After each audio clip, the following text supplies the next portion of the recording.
Welcome to this month's Greg Griffith Leadership Podcast. Join Greg Griffith as we together learn what it means to be leaders of our world as we faithfully love and faithfully lead. Like, share, rate, and review this podcast with your friends and others of influence, for they too are looking for people like you to help them lead and love day to day. Without further ado, here is your host, Greg Griffith. Hey everybody, thanks so much and welcome back to Greg Griffith Leads. And I love leading together because I know that as we are faithfully leading, we are faithfully living and thus faithfully loving. Leaders, I want to share with you today a topic that I think is so important that we oftentimes miss. And that topic is taking small steps.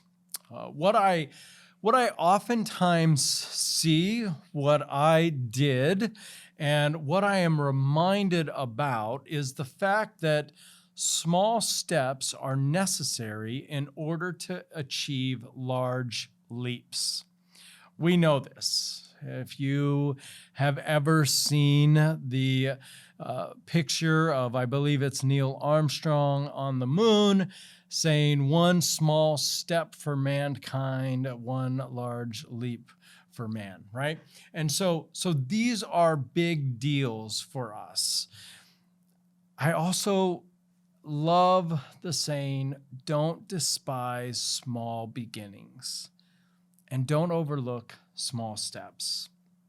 Let me tell you from a personal side, and then let's let that lead into a leadership of an organization or of your own family side. So one of the things that has been important for me is to be at a healthy lifestyle. And more importantly, and specifically, means have a healthy weight. And my weight has gone up and down, up and down. And at times it's been to where I was just completely unhealthy in a weight. And that's because I stopped doing small steps. And a couple things I always want to remember, and I still remind myself even to this day, is first of all, it is so important for me to have a goal. But that goal can't be something that I just say in my head. I can't just say, I just wish I was a certain weight, or I wish I were more healthy. I actually have to write it down. And so annually, every year, I write down what I want my target weight to be.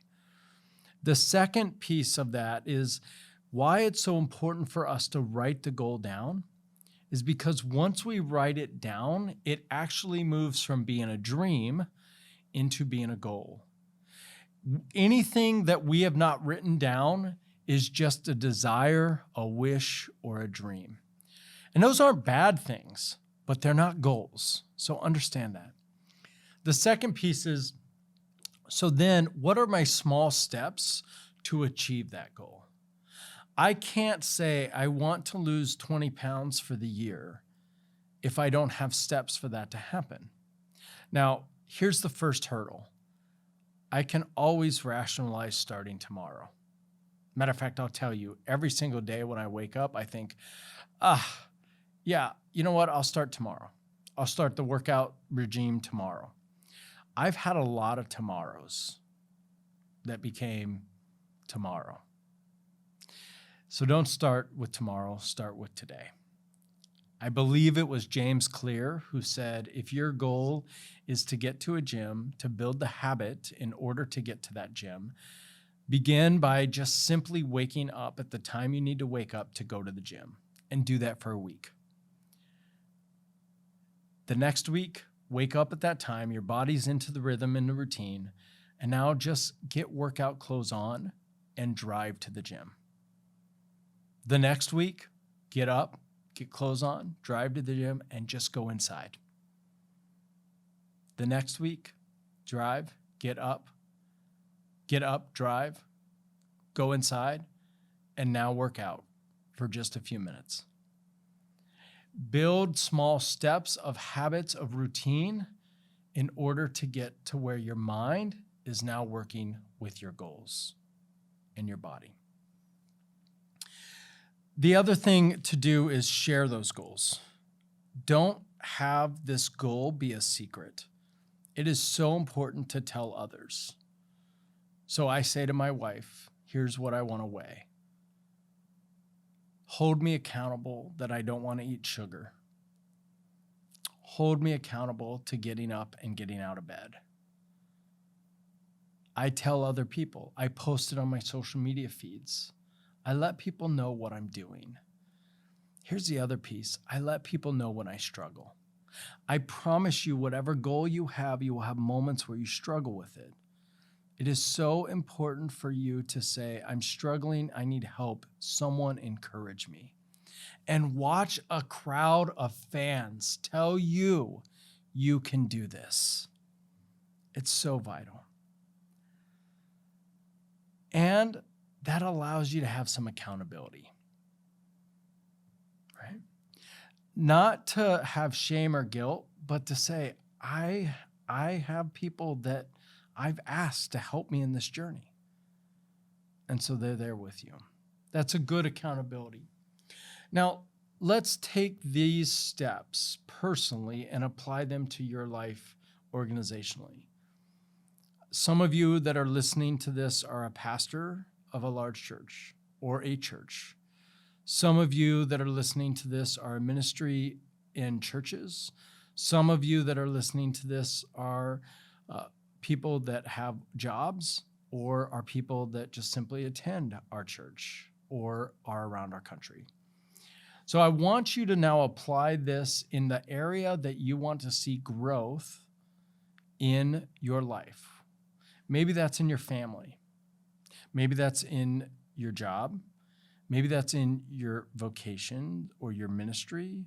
Maybe that's in your personal hobbies, whatever it may be. Maybe it's in your personal life individually.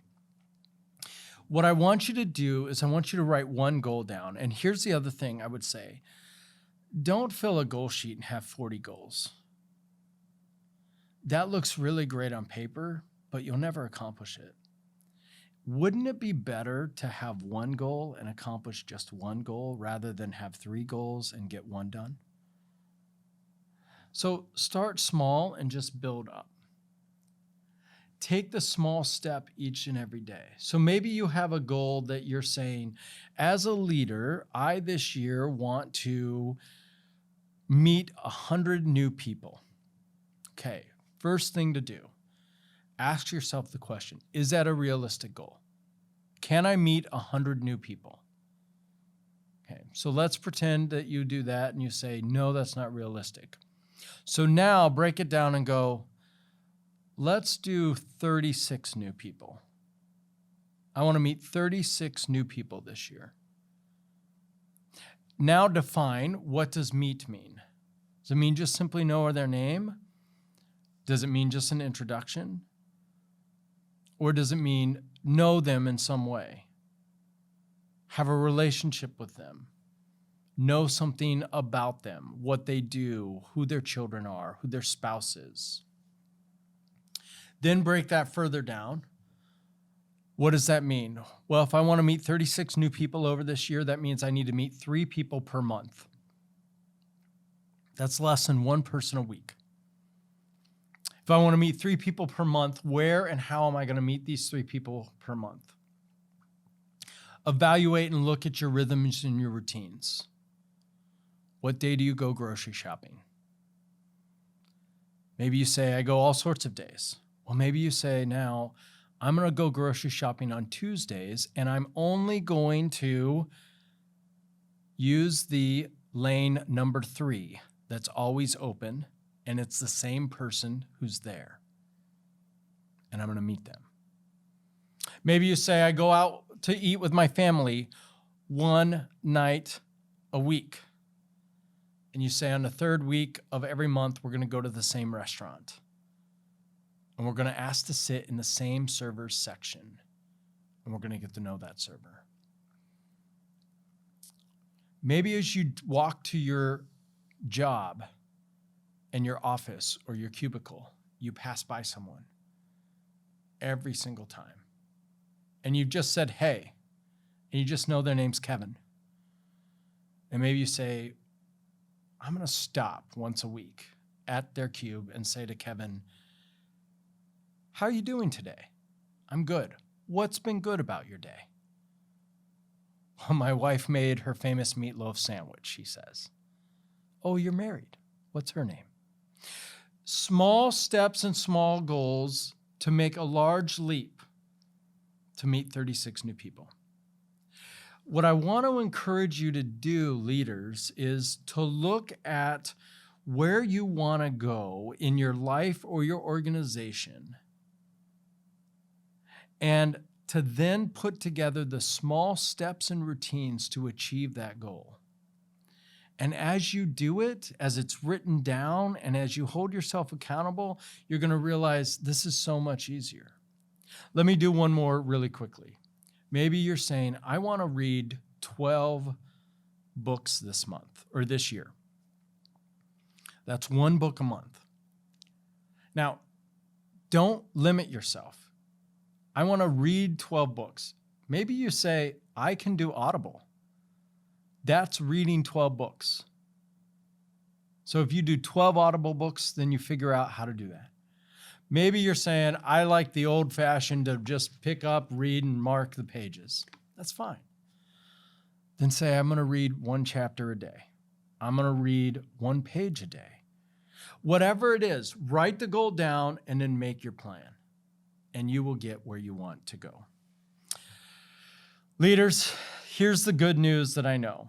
As we organizationally, as we personally set goals for where we want to go, these small little steps will be large leaps for us to make an impact in whatever God has positioned and purposed us.